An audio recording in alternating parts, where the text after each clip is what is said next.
And welcome back one final time. Well, as we get closer to the new year, it appears that the biggest fight that lays ahead for Andrew Cuomo is not actually with the legislature, but with organized labor, namely the public employee and perhaps the teachers' unions. Cuomo has not yet been sworn in, but already people are choosing up sides. And among Cuomo's allies is the Committee to Save New York. This is a group of business, real estate, and private sector labor interests that has actually pledged to raise some $10 million to support the governor-elect in the budget battle.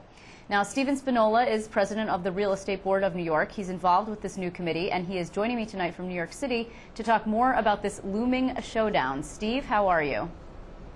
I'm great, Liz. Thanks for having me. It's good to see you. So what prompted you to get involved? We've actually spoken to a number of people this week about it. Carl McCall was on to talk to us about the effort. It is a diverse group of people, certainly, but why are you guys involved? Well, the truth is, for the past year, if not more, we've been talking about the problems that the state is just spending too much money, and we go and complain, and we quietly complain to our elected officials. And it's time for the business community to express itself rather loudly that we need to say no to higher taxes, more spending.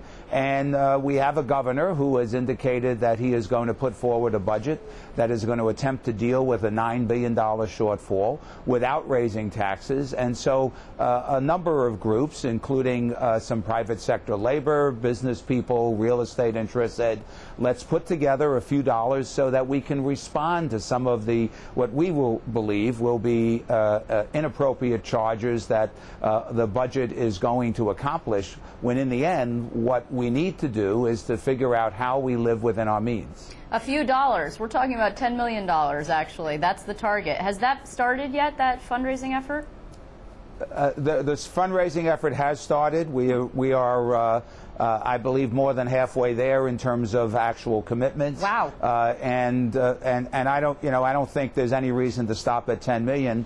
I think if we prove that this is a message that needs to get out throughout all of the state of New York, then I think the business community needs to gather its resources and make a determined effort to get that message out and put the resources in it necessary to communicate to the people of the state of New York.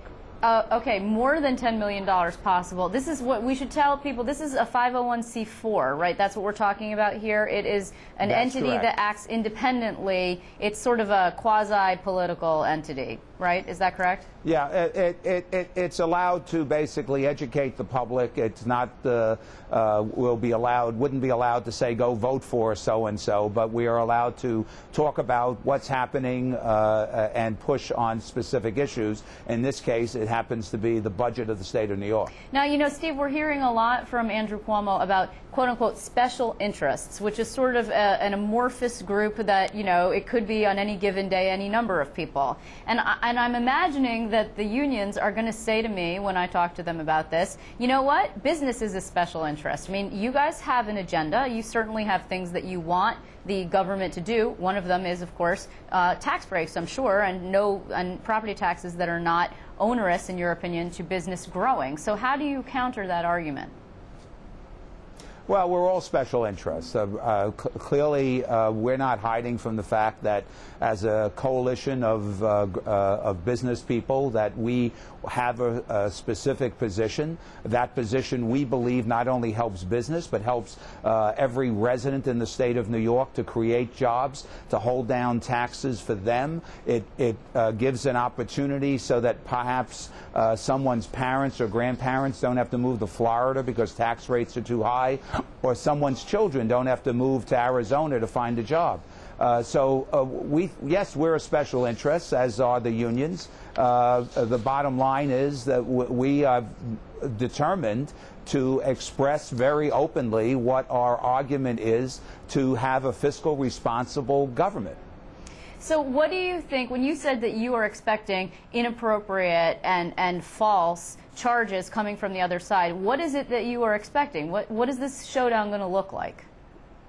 Well, it's not a question of what I'm expecting. It's what we've seen in the past, whether it was against Governor Pataki, Governor Patterson. These are ads that basically are suggesting that programs are being eliminated, that children are going to not be educated, that people are going to go hungry. Clearly, that is not the case Clearly, cuts in budgets are going to have impacts on services, but it doesn't mean that it's going to be the extreme position that we think some of the ads in the past have suggested. You know, REBNY has been politically active, increasing its political activity in the recent years. I'd say maybe in the last 3 or 4 years. And in part, it's been to try and counteract the power of the Working Families Party, which is, of course, a labor-backed organization.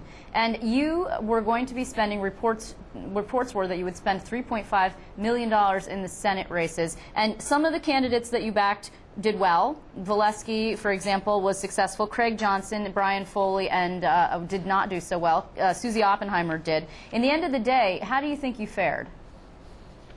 Well, we did not support Foley. We helped defeat Foley. Oh, pardon me. Sorry. We gave contributions, raised money for about 69 different elected officials around the state. 85% of them won. We pumped in some significant money in some races, and in some of those races we didn't win. But when you lose by 300 votes or 400 votes, I think you've sent the message that we as the business community are going to support moderate elected officials, and they were moderate elected officials whether they were Republicans or Democrats. Now, we were hopeful that the Republicans would capture the state Senate back. They did. We clearly gave additional contributions to the Senate Republican candidates than we did to the Democrats, but we also supported moderate Democrats who took positions that we felt were responsible. And so we did what everybody is arguing everybody should be doing. We didn't take a partisan position. We took a position that was based on what elected officials' policies were, and our policy that we looked for was a rational policy on the finances of the state of New York. So how much in the end did you spend? Well, we spent more than the $3.5 million that you suggested was our target. So 5? I'm not going to get into it because it counts races, statewide races as well. But it was, let's just say it was in the $4 million range, give or take a few $100,000. Now, just in parting, you allied yourself with the Independence Party at one point, and the Independence Party is in some hot water with the Manhattan DA. Are you sorry that you made that alliance?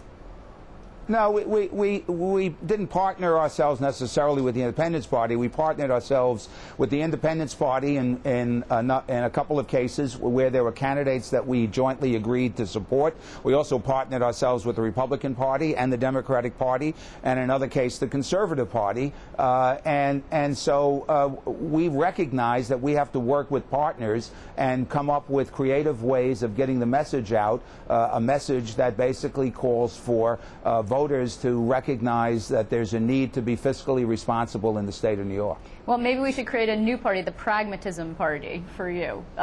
Well, actually, we would have liked to have had our own party, but it's pretty complicated, and sometimes it causes some difficulty. Indeed. So we avoided that. Indeed. I want to thank you so much, Steve Spinola, for coming in to talk to us.